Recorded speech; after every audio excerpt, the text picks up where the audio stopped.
In decades past, Antônio Araújo's family would dig for fossils in the Cariri region to sell to visiting tourists and scientists.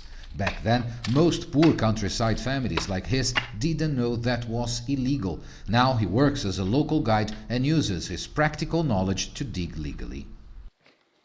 Ficou sabendo que era proibido, aí a gente parou. When we learned it was forbidden, we stopped digging.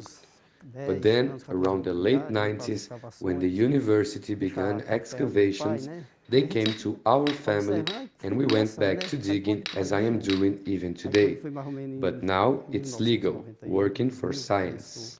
According to Brazilian law, all fossils are public property and cannot be traded or sold. They have to stay in the hands of researchers or in public inventories, like the collection at the Paleontology Museum of the Cariri Regional University. There was a lot of trafficking in the past, and we know that. Unfortunately, it still happens frequently. It's a loss for the region, for us researchers, for the museum, for the university. Everybody loses. By coming here to the museum, we realize how important our city is and how many nice things there are here to see. The illegal trafficking often begins in a legal activity, the extraction of those rocks, which are used for construction but happen to be extremely rich in fossils.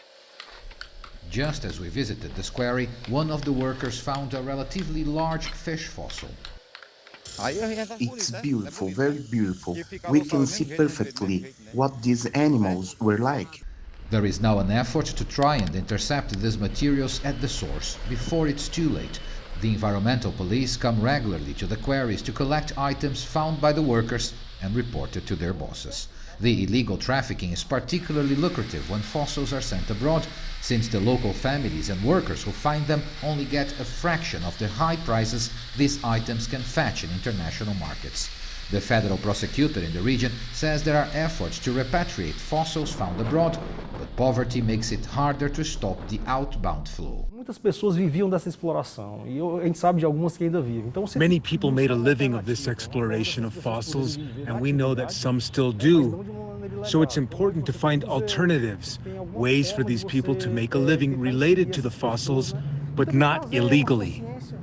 The mayor of Santana do Cariri hopes to generate revenue by attracting visitors to see the fossils and sites.